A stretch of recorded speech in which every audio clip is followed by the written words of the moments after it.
Alors, le premier exercice, il était question d'une bouteille de parfum qui a une forme de pyramide avec une base triangulaire. Donc c'est la pyramide SABC. On nous fournit l'information comme quoi la hauteur est SA. On pouvait presque se passer de dire ça dans l'énoncé, dans le sens où ici, on voit un angle droit, donc c'est la hauteur. Et on nous dit que le triangle ABC est un triangle rectangle isocèle en A. Donc on a un angle droit ici, sur la base, et on a deux côtés égaux qui partent de A, donc ce côté, ce côté. Je ne sais pas si vous l'aviez vu, mais il y a un petit codage qui est peut-être pas hyper clair, mais ici vous avez deux petits ronds qui signifient que le côté AC est bien égal au côté AB. La longueur AB vaut 7,5 cm, je vais l'écrire ici pour qu'on n'ait pas à chercher l'information trop souvent. Et la hauteur SA vaut 15 cm, AS, je vais l'écrire ici aussi, 15 cm. Ok, donc AB égale AC aussi, vu qu'il est isocèle, et ça fait 7,5 cm. Première question, on nous demande de calculer le volume de la pyramide SABC. Et on nous demande de l'arrondir au centimètre cube près, c'est-à-dire de ne pas fournir de décimales au résultat qu'on va obtenir. La première chose à faire, c'est d'écrire la formule du volume d'une pyramide. C'est donc la base fois la hauteur divisé par 3. Ici, on va faire très attention parce que quand on parle de la base, on parle de l'aire de la base. Je vais faire un petit calcul à part pour calculer l'aire de cette base. Donc c'est parti, je vais écrire que l'aire de ABC, et donc ma base, c'est égal à quoi? C'est un triangle, et l'aire d'un triangle, c'est la base. Alors je vais mettre un petit b pour pas qu'on s'en mêle les pinceaux, parce que c'est un côté, la base fois la hauteur divisé par 2. ABC, c'est un triangle rectangle. Autrement dit, parce qu'il y a un angle droit, un des côtés va être la hauteur. Donc je vais partir du principe, mais je pourrais faire l'inverse, je vais partir du principe que AB, c'est la base, et que AC, c'est la hauteur. Donc AB fois AC, tout ça divisé par 2. Ça va donc faire 7,5 fois 7,5 divisé par 2. On va faire ça à la calculatrice. 7,5 fois 7,5, et on va diviser tout ça par 2, et ça nous fait 225 huitièmes. Si on prend la valeur décimale, ça va faire 28,125. Donc je vais écrire les deux résultats.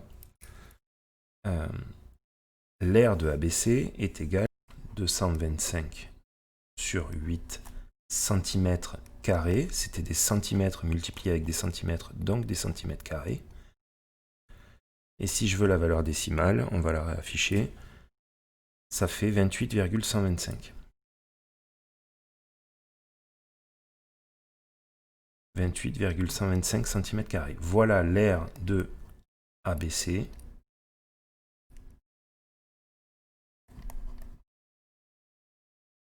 Et ça, c'est donc égal à ma base dans cette formule-là. Une fois qu'on a calculé ça, on va pouvoir calculer sans trop de difficulté le volume de la pyramide SABC. Donc, je trace un trait. Et je peux donc écrire que le volume de la pyramide SABC, qui est donc toujours égal à la base fois la hauteur divisé par 3, je vais pouvoir remplacer la base par ce que je viens de trouver ici. Donc 28,125 fois la hauteur m'était fournie dans l'énoncé, c'est SA qui fait 15 cm, donc fois 15, et tout ça divisé par 3. J'en étais à 28,125 fois 15 divisé par 3. On va taper ça à la calculatrice. On n'a pas besoin d'avoir une valeur exacte ici, vu qu'on me demande un arrondi au centimètre cube près. Donc on va taper ce calcul-là. 28,125 fois 15 la hauteur divisé par 3. Et ça fait 1125 divisé par 8. Si je l'arrondis au centimètre cube près, je vais écrire 141, parce que c'est 140,6. Donc ici, le volume de ma pyramide, ma réponse, ça va être VSABC est égal à 141. Des centimètres carrés fois des centimètres, ça va faire des centimètres cubes. Et voilà la réponse à la première question. Petit 2.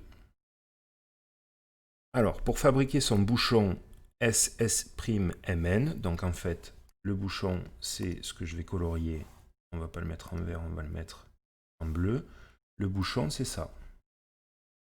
Donc pour fabriquer son bouchon, cette partie bleue, on vient couper la pyramide SABC, la grande pyramide, par un plan P, parallèle à sa base, passant par le point S tel que SS' égale 6 cm. Donc ici, là où j'avais mis toutes mes longueurs, je vais mettre la donnée qu'on me donne ici. Je sais que SS', ça vaut 6 cm. Et dans la mesure où on est venu couper de manière parallèle, c'est ce que j'avais expliqué la dernière fois, on va donc avoir Thalès un peu partout. Et donc, on va, pour pas être contraint de faire la rédaction de Thalès, on va passer par le principe de la réduction. Ce qu'il faut arriver à comprendre ici, c'est que ma pyramide en bleu, là, celle que j'ai coloriée en bleu, c'est exactement la même que SABC, la grande, sauf qu'elle a été réduite, elle est plus petite. Donc, on me donne une information sur le rapport de réduction, on me dit que SS', qui est finalement la hauteur de la petite, ça vaut 6 cm. Petit a, quelle est la nature de la section S'(mn) obtenue? Ce qu'il faut comprendre ici, c'est que parce qu'on vient couper de manière parallèle à la base, ben ce triangle-là, c'est le même que ce triangle-là, sauf qu'il a été réduit. Autrement dit, si ce triangle-là, c'est un triangle rectangle, celui-là sera un triangle rectangle. Si celui-là, c'est un triangle isocèle, celui-là sera un triangle isocèle. S'il était équilatéral, il serait équilatéral. Si ça avait été une étoile, ben, on aurait eu une étoile au-dessus.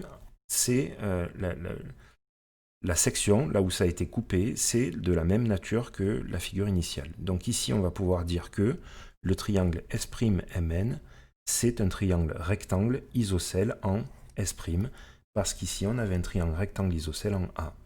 Pour pouvoir justifier ça, on va devoir dire que la section est parallèle à la base. Donc, j'écris la section est parallèle à la base.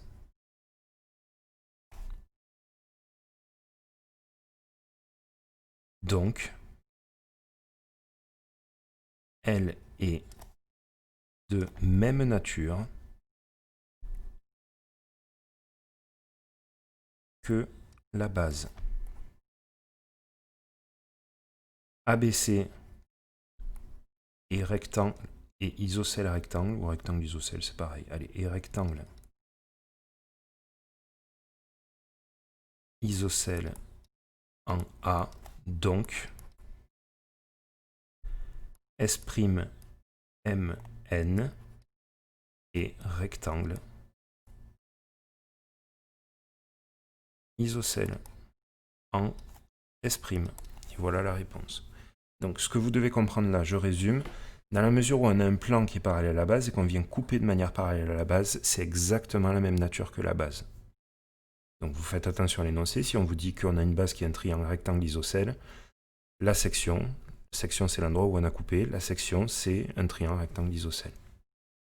Pour le justifier, il faut bien préciser qu'on a remarqué que c'était parallèle, donc on le cite dans la réponse. Voilà ce qui est attendu sur une question comme ça. Bon, je continue. Petit b, calculer la longueur S'(n), cette longueur-là. Alors, on a cette longueur-là qui est la même que celle-ci et on me demande de la calculer. Donc, vu qu'on est parallèle et qu'on a un triangle qui vient être coupé par une parallèle, on pourrait faire le théorème de Thalès, comme je l'avais fait au cours précédent. Je vous l'ai dit juste avant, on ne va pas utiliser le théorème de Thalès, on va passer par la réduction. Donc, on va définir le coefficient de réduction, soit K, le coefficient de réduction. Alors je l'appelle K parce que c'est courant d'appeler un coefficient K, mais vous pourriez l'appeler autrement, c'est pas un problème. Soit K, le coefficient de réduction. Et on a vu la dernière fois que K, c'était égal à un seul rapport de Thalès qu'on pouvait trouver là-dedans. Si on regarde ce qu'on a, on sait que ça vaut 6 cm ici. Et je sais que ce grand côté-là, il vaut 15 cm. Est-ce qu'ici, j'ai pas un rapport de Thalès en entier, 6 sur 15? si, donc je vais utiliser ces deux longueurs pour mettre en évidence le coefficient de réduction. Ça va donc être égal à SS' sur SA. Autrement dit, K, il est égal à 6 sur 15. Si vous simplifiez la fraction 6 sur 15, 6 c'est 2 fois 3, 15 c'est 3 fois 5, donc ça va faire 2 sur 5. Voilà le coefficient de réduction. Et pourquoi c'est intéressant d'utiliser le coefficient de réduction? C'est que si je prends ma figure, je vais effacer un peu les choses pour qu'on y voit un peu plus clair. Si je prends ma figure, une longueur de la petite pyramide, c'est égal à une longueur de la grande multipliée par k. Donc ici, la question qui est posée, c'est de calculer S'(n). S'(n), c'est cette longueur-là. Je vais la mettre en bleu. La longueur dans la grande pyramide qui lui correspond, c'est AC. Je mets ici aussi en bleu. Donc je vais pouvoir dire que S'(n), cette longueur-là, c'est celle-là multipliée par k. Donc on va l'écrire. S'(n) est égal à AC fois k. AC, on avait vu tout à l'heure qu'il valait 7,5. Donc c'est 7,5 cm fois k, 2 sur 5. On va pouvoir le calculer de tête. Si vous voulez le taper à la calculatrice, vous pouvez le faire, c'est pas un problème. 7,5 fois 2, ça fait 15, divisé par 5, ça fait 3. Donc je viens de voir que la longueur S'(n) valait 3 cm. Calculer le volume maximal de parfum que peut contenir cette bouteille en centimètres cubes. Alors ici, il y a une question on va y répondre en deux étapes. En fait, ce qu'on me demande, si on a compris l'exercice, on a compris que ça, en vert, c'est le bouchon. Donc ça veut dire que le parfum, il va être contenu dans ce que je vais dessiner en orange. Le parfum, c'est ce qu'il y a là-dedans. Donc en fait, la question qui est posée ici, c'est calculez-moi le volume de cette partie orange. Pour calculer le volume de la partie orange, eh bien, ce qu'on va faire, c'est qu'on va calculer le volume de ce qu'on a en vert. On avait déjà le volume de la grande pyramide. Donc on va prendre le volume de la grande pyramide, on va enlever le volume vert pour obtenir le volume orange. La première chose à faire dans la question 3, c'est de calculer le volume de la petite pyramide du haut, c'est-à-dire S', S'(mn). Le volume de S', S'(mn), c'est une réduction, donc c'est le volume de la grande, S ABC, fois K, mais pas K tout seul, on l'avait vu la fois dernière, K au cube. Donc le volume de la petite, ça va être égal à ce que j'ai trouvé ici, 141 cm3, 141, fois 2 sur 5 au cube. Je vais demander à la calculatrice de travailler pour moi, on va taper ce calcul-là. 141 fois 2 sur 5, 2 sur 5 au cube. Ça fait donc 9,024, donc environ 9 cm3. Donc le volume de la petite pyramide, S'(mn), est environ égal à 9 cm3. Je vais appeler le volume de parfum VP. Donc je vais écrire soit VP, le volume de parfum contenu dans la bouteille. Et le volume de parfum contenu dans la bouteille, c'est ce que j'avais dessiné en orange. VP est égal au volume total de la grande pyramide, VSABC, moins le volume que je viens de calculer, le volume du bouchon, S'(mn). C'est donc égal à 141 moins 9, et 141 moins 9, ça fait 132 cm3. Voilà le volume de parfum contenu dans cette bouteille. J'ai fini l'exercice. Le second exercice est tombé il y a 3-4 ans, je crois. Donc c'est pas très compliqué, on va le voir ensemble. Il y a juste une chose à savoir, c'est la correspondance entre litres et centimètres cubes ou décimètres cubes ou mètres cubes. Donc on va regarder ça. On nous explique que Antoine crée des objets de décoration avec des vases, des billes et de l'eau colorée. Pour sa nouvelle création, il décide d'utiliser le vase et les billes ayant les caractéristiques suivantes.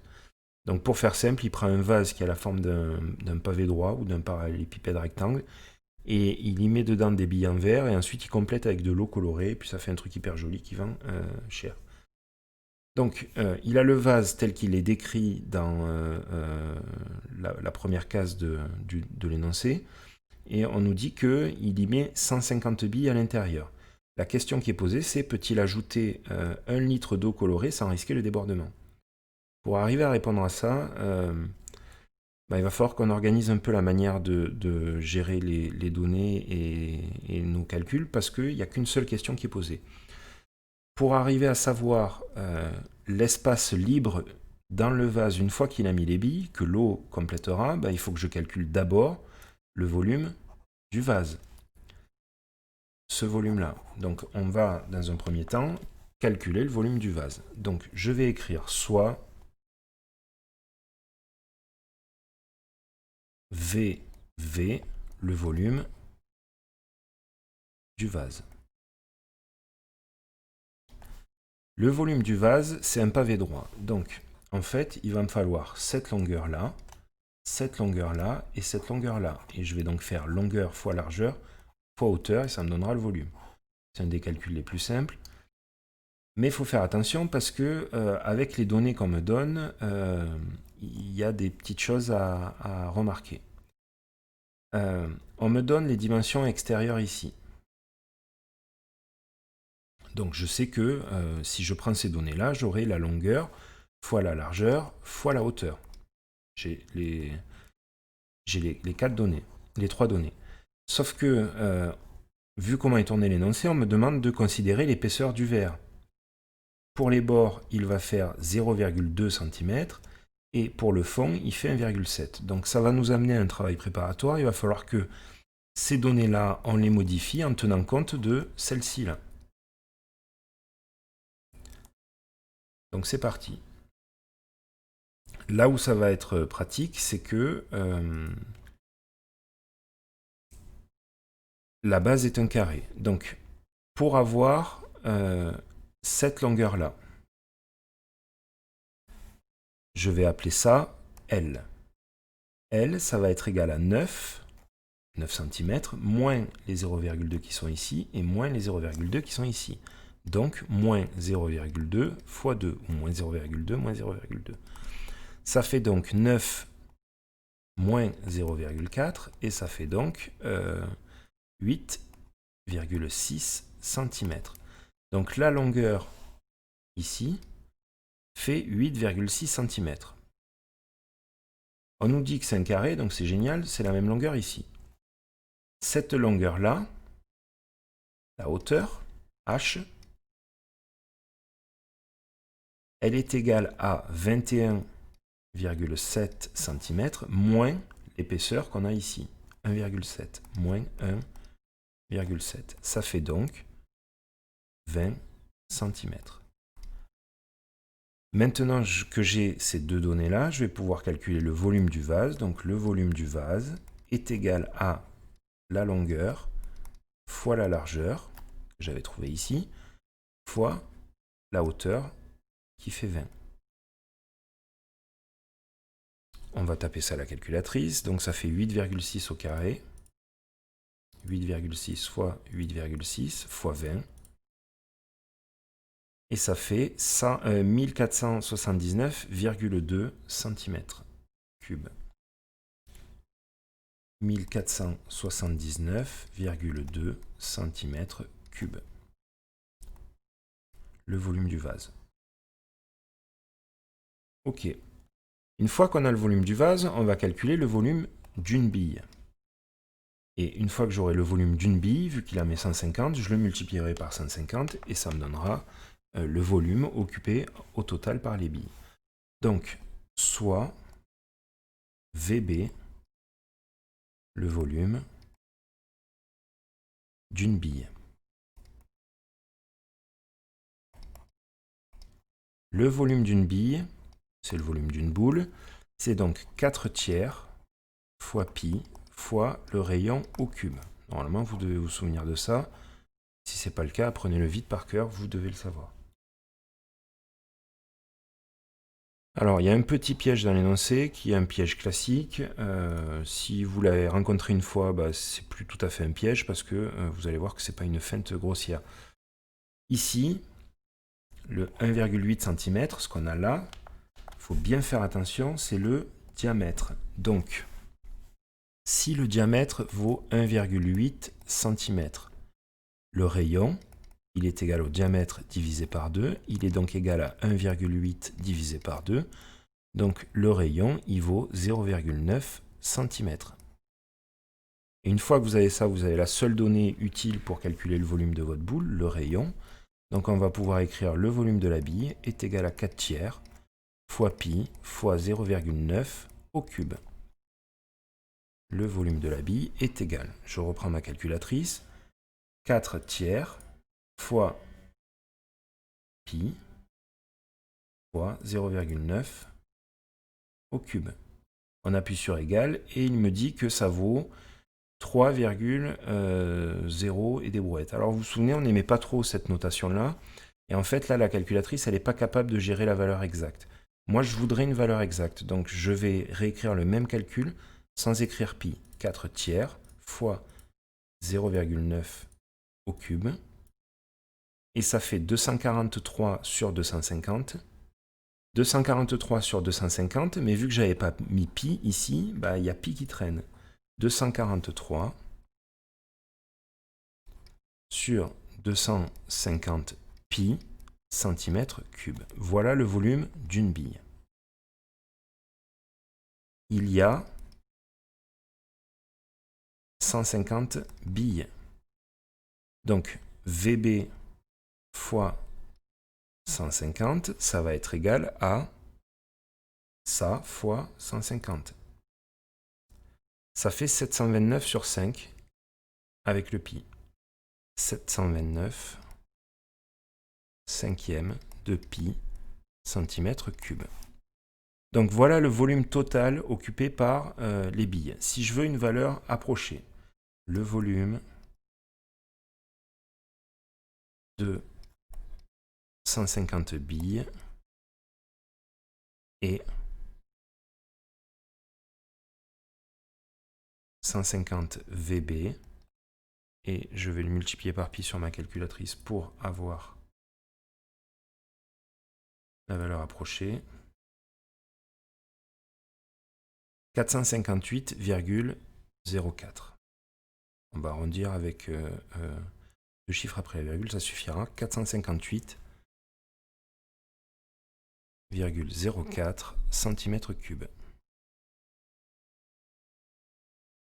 Donc, j'ai le volume du vase. J'ai aussi le volume de mes 150 billes. Si je veux savoir le volume disponible à l'intérieur, je vais faire le volume du vase ici en orange, moins le volume de mes 150 billes ici en vert, et ça me donnera le volume disponible. Donc on va calculer ça. Soit VR, le volume restant dans le vase. VR est égal au volume du vase moins le volume de 150 billes. Ça fait donc 1479,2 moins 458,04. On va encore une fois taper ça à la calculatrice. Donc 1479, je m'en souviens plus, 2 moins 458,04. Ça fait donc 1021,16 cm3 disponibles. 1021,16 cm3. Donc on a quasiment fini l'exercice. Je viens de calculer que le volume restant dans mon vase, c'était 1021,16 cm3. On a quasiment fini, mais pas tout à fait. Vous allez voir, la question qui est posée, c'est est-ce qu'on peut ajouter 1 litre d'eau? Et du coup, là, on a un problème, c'est que ici, on a des centimètres cubes et qu'on me parle de 1 litre. Donc, il faut que vous sachiez ça, vous devez le savoir. Normalement, vous l'avez abordé en sciences physiques et puis vous l'avez sûrement déjà rencontré en 4e en maths. 1 litre, c'est égal à 1000 centimètres cubes. Donc ça, il faut s'en souvenir.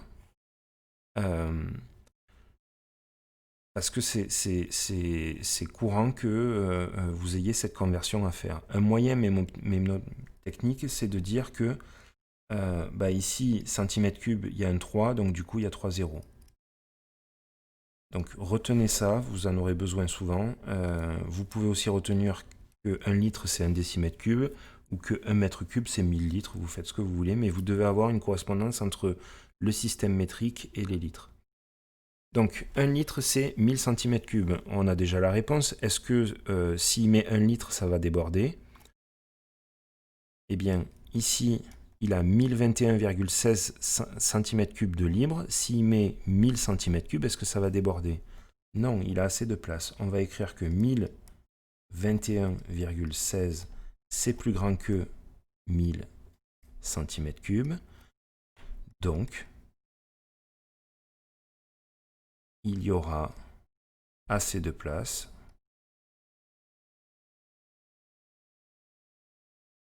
dans le vase pour 1 litre d'eau. Et là, on a fini.